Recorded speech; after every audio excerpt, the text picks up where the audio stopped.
ನಾರಾಯಣಂ ನಮಸ್ಕೃತ್ಯ ನರಂ ಚೈವ ನರೋತ್ತಮಂ ಸರಸ್ವತಿ ದೇವೀಂ ಸರಸ್ವತಿ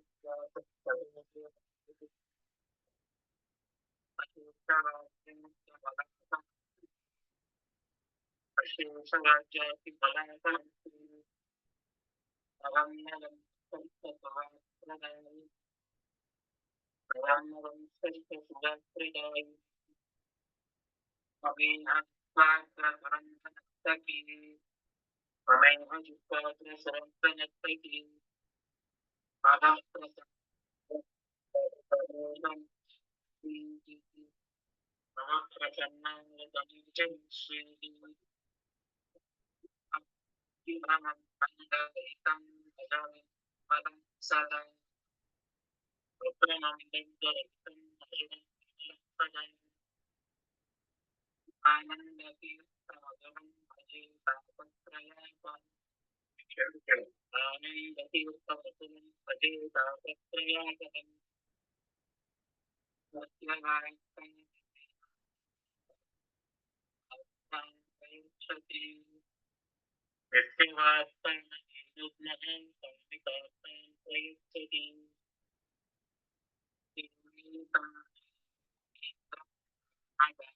ಚಿರಂ ಸದಾ ದೇವಿ ಸಂಜಯ ಯೋಗೀಂದ್ರಂ ಸಾವಧಾನಚ್ಚಿದಂ ಸದಾ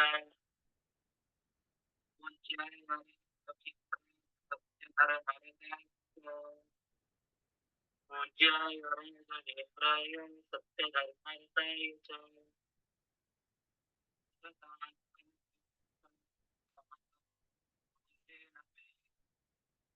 भजतां कल्पवृक्षाय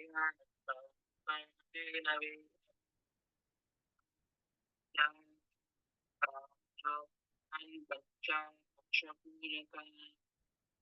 सत्याभिघ्नकराब्जोत्तान् पञ्चाशद्वर्षपूजकान्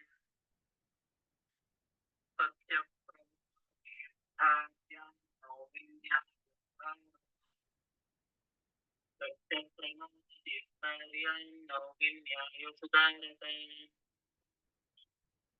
पर्यन्तं गुरुणां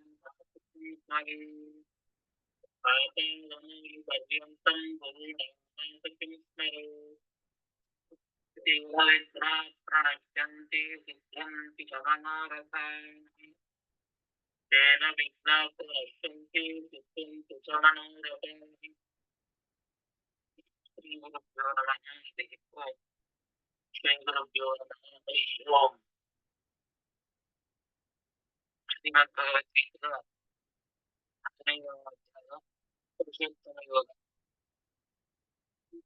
ಇದರಲ್ಲಿ ಶ್ಲೋಕ ಒಂದು ವ್ಯಾಖ್ಯಾನ ಶರೀರಂ ಯದವಾಪ್ನೋತಿ ಯಚ್ಚಾಪ್ನೋತಿಸ್ವರಃ ಬಹಿರ್ದ್ವೈತಾನಿ ಸಂಯಾತಿ ವಾಯುರ್ಗಂಧಾನಿ ನಿಪಾಶಯ ಎಂಬುವಂತಹ ಶ್ಲೋಕಕ್ಕೆ ಒಂದನೇ ರೀತಿಯ ಭಗವಂತ ಯಾವಾಗ ಜೀವನಂತಹ ಇವನ ಶರೀರವನ್ನು ವ್ಯತ್ಯಾಸ ಇದೆ.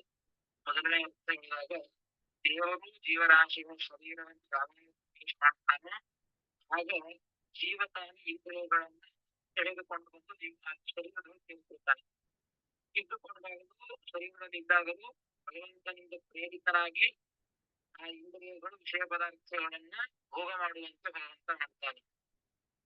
ಭಗವಂತ ಯಾವಾಗ ಶರೀರವನ್ನು ಬಿಟ್ಟು ಹೊರಗೆ ಹೋಗ್ತಾನೆ ಆಗ ದೇವತೆಯಿಂದಲೇ ಜೀವ ಇಂದ್ರಿಯಗಳನ್ನ ತೆಗೆದುಕೊಂಡು ಹೊರಗೆ ಲೋಕಾಂತರಕ್ಕೆ ಹೋಗ್ತಾನೆ ಅಂತ ಒಂದನೇ ಅರ್ಥ ಆಗಿದೆ.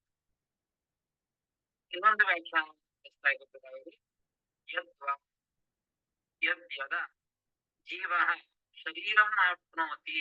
ನೋಡಿ, ಹಿಂದಿನ ಅರ್ಥದೊಳಗ ದೇವರು ಶರೀರವನ್ನು ಯಾವಾಗ ಪ್ರವೇಶ ಮಾಡ್ತಾನೋ ಆಗ ಜೀವ ಇಂದ್ರಿಯಗಳು ಎಳೆದುಕೊಂಡು ಬರ್ತಾನೆ ಭಗವಂತನ ಪ್ರೇರಣೆಯಿಂದ ಅಂತ ಒಂದನೇ ಅರ್ಥ ಹೇಳಿದ್ರು. ಈಗ ಹಾಗಲ್ಲ, ಮೊದಲಿಗೆ ಹೇಳಿದ್ದು ಭಗವಂತನೇ ಮೊದಲಿಗೆ ಪ್ರವೇಶ ಮಾಡೋದು. ಈಗ ಹಂಗೆ ಹೇಳ್ತಾ ಇದ್ದ ಜೀವ ಶರೀರವನ್ನು ಯಾವಾಗ ಪ್ರವೇಶ ಮಾಡ್ತಾನ, ಜೀವನೇ ಮೊದಲಿಗೆ ಶರೀರವನ್ನು ಯಾವಾಗ ಪ್ರವೇಶ ಮಾಡ್ತಾನ ತದಾ ಈಶ್ವರ ಏತಾನಿ ಗೃಹೀತ್ವ ಶರೀರಂ ಸಂಯಾತಿ. ಆಗ ದೇವರು ಆ ಇಂದ್ರಿಯಗಳನ್ನು ಎಳೆದುಕೊಂಡು ಬಂದು ಈ ಶರೀರವನ್ನು ಪ್ರವೇಶ ಮಾಡ್ತಾನೆ. ಜೀವ ದೇಹವನ್ನು ಪ್ರವೇಶ ಮಾಡಿದ ಕೂಡಲೇ ಭಗವಂತ ಶರೀರ ಇಂದ್ರಿಯಗಳನ್ನು ಎಳೆದುಕೊಂಡು ಬಂದು ಶರೀರವನ್ನು ಪ್ರವೇಶ ಮಾಡ್ತಾನೆ. ಜೀವ ಸದಾ ಈಶ್ವರ ಹಿತಾನಿ ಗೃಹೀತ್ವ ಲೋಕಾಂತರಂ ಸಂಯಾತಿ ಇದು ಯೋಜನ. ಜೀವ ಈ ದೇಹವನ್ನು ಬಿಟ್ಟು ಹೋಗ್ತಾನ, ಆಗ ಭಗವಂತನೇ ಆ ಇಂದ್ರಿಯಗಳನ್ನ ತೆಗೆದುಕೊಂಡು ಜೀವನನ್ನ ಸೇರಿಸಿಕೊಂಡು ಲೋಕಾಂತರಕ್ಕೆ ಭಗವಂತ ಒಯ್ತಾನೆ ಅಂತ ಈ ಎರಡನೇ ಅರ್ಥ. ಈ ಎರಡರ್ಥ ವ್ಯತ್ಯಾಸ ಏನಂತಂದ್ರೆ, ಮೊದಲನೇ ಅರ್ಥದೊಳಗೆ ಭಗವಂತನ ಪ್ರೇರಣೆಯಿಂದಲೇನೆ ಜೀವ ಆ ಇಂದ್ರಿಯಗಳ ಕೆಲಸವನ್ನ ಮಾಡುವ, ಸ್ವತಂತ್ರವಾಗಿ ಅಲ್ಲಿ ಮಾಡಂಗಿಲ್ಲ ಅಂತ ಹೇಳಿದ್ರು. ಈ ಎರಡನೇ ಅರ್ಥದೊಳಗಂತೂ ಸ್ಪಷ್ಟವಾಗಿ ಜೀವನ ಕೈಲಿ ಈ ಯಾವ ಕಾರ್ಯವೂ ಆಗುವುದಿಲ್ಲ ಸ್ವತಂತ್ರವಾಗಿ ಅಂತ. ಭಗವಂತನ ಅಲ್ಲಿಯೂ ಕೂಡ ಭಗವಂತನೇ ಅವುಗಳನ್ನು ಎಳೆದುಕೊಂಡು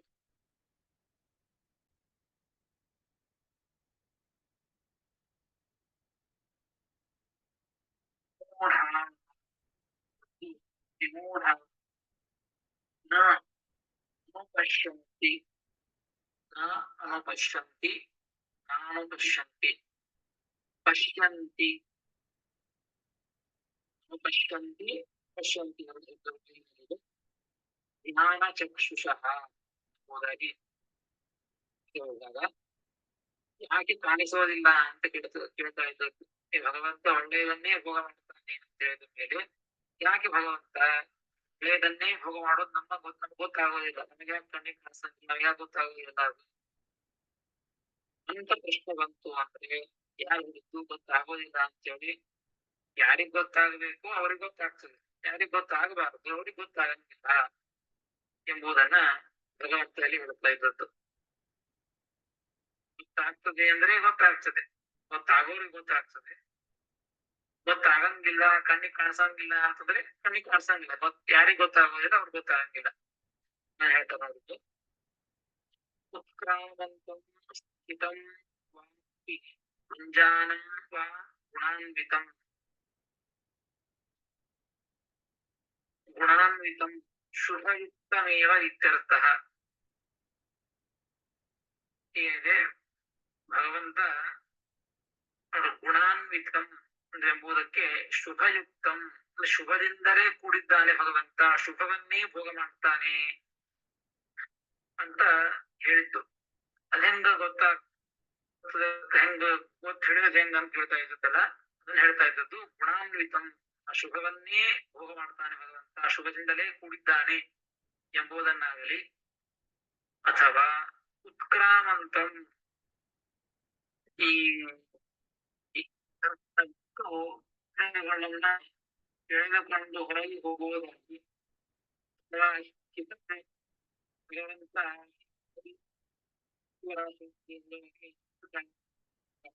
ಮುಂಜಾನೆ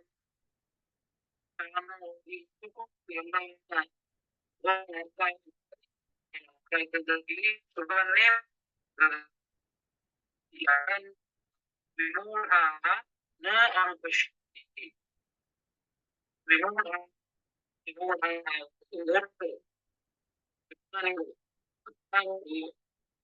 ಇದು ಯಾವುದನ್ನು ಕೂಡ ನ ಅನುಪಶ್ಯಂತಿ, ಅವರು ಕಾಣೋದಿಲ್ಲ, ಕಣ್ಣಿಗೆ ಕಾಣಿಸೋದಿಲ್ಲ. ಅದು ಭಗವಂತ ಇಂದ್ರಿಯಗಳನ್ನು ತೆಗೆದು ಜೀವನಕ್ಕಾಗಿ ಇದ್ದದ್ದಾಗಿ ಇದ್ದು ಭಗವನ್ನೇ ಭಗವಂತನಾಗಿ ಮತ್ತು ದೇಹದಿಂದ ಇಂದ್ರಿಯಗಳನ್ನು ಹೋದಾಗ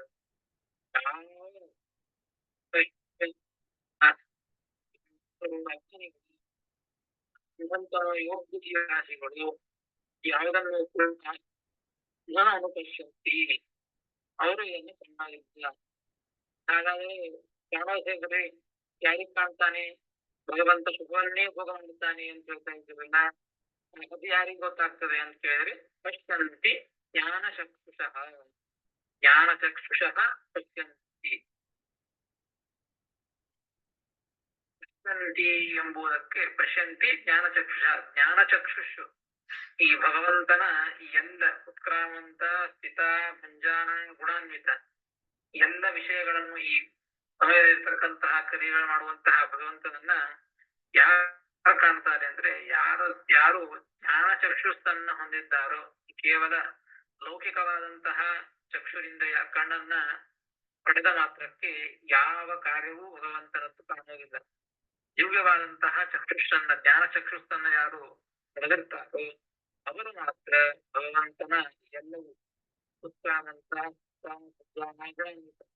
ಎಲ್ಲ ಭಗವಂತನ ಎಲ್ಲ ರೀತಿಯಿಂದಲೂ ಭಗವಂತ ಅವರ ಕಣ್ಣಿಗೆ ಕಾಣ್ತಾನೆ. ಜ್ಞಾನ ಚಕ್ಷುಸ್ತು ಅಂತ ಹೇಳಿದ್ದಕ್ಕೆ ಮತ್ತು ಈ ಭಗವದ್ಗೀತೆಯನ್ನ ಹೇಳುವಾಗ ಭಗವಂತ ವಿಶ್ವರೂಪವನ್ನು, ಅರ್ಜುನನಿಗೆ ವಿಶ್ವರೂಪವನ್ನ ತೋರಿಸುವಾಗಲೂ ಕೂಡ ದಿವ್ಯ ಚಕ್ಷುಸ್ತು, ಜ್ಞಾನ ಚಕ್ಷುಸ್ತನ್ನು ಕೊಟ್ಟದ್ದು. ಅಂತಹ ಚಕ್ಷುರಿಂದ್ರಿಯವನ್ನು ಕೊಟ್ಟು ಅನುಭವವನ್ನು ತೋರಿಸಿತ್ತು. ಇಲ್ಲವೇ ಈ ಸಾಮಾನ್ಯವಾದ ಇಂದ್ರಿಯಕ್ಕೆ ಭಗವಂತನ ದರ್ಶನವಾಗುವುದಿಲ್ಲ. ಹಾಗಾದ್ರೆ ಯಾರು ಕಾಣುತ್ತಾರೆ? ಹಾಗಾದ್ರೆ ಶುಭವನ್ನ ಭಗವಂತ ಭೋಗ ಮಾಡಿದ್ದು ಹೇಗೆ ಗೊತ್ತಾಗಬೇಕು ನೋಡಿ ಅಂದ್ರೆ, ಯಾರಿಗೆ ಗೊತ್ತಾಗ್ತದೆ ಅಂದ್ರೆ ಯಾರು ಜ್ಞಾನ ಚಕ್ಷುಸ್ಸನ್ನ ಪಡೆದಿದ್ದಾರೋ ಅಂಥವರಿಗೆ ಭಗವಂತ ಎಲ್ಲವನ್ನ ಭಗವಂತನನ್ನ ಕಾಣ್ತಾರೆ.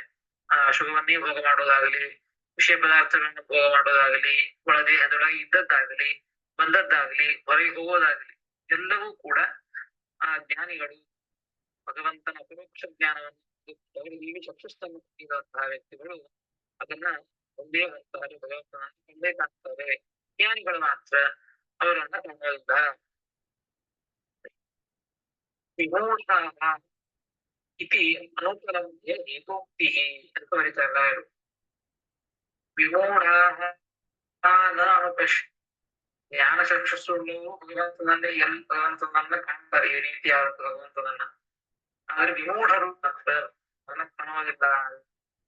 ಯಾಕ್ರಿ ಯಾಕೆ ಅವ್ರ್ಯಾಕೆ ಕಾಣಬೇಕು, ಇವರೆಷ್ಟೇ ಯಾಕೆ ಕಾಣಬೇಕು ಅಂತ ಕೇಳಿದ್ರೆ, ವಿಮೂಢಾಹ ಎಂಬುದೇ ಕಾಣದೇ ಇರ್ಲಿಕ್ಕೆ ಒಂದು ಕಾರಣವನ್ನ ಸೂಚನೆ ಮಾಡ್ತಾ ಇರುತ್ತೆ ಭಗವಂತ.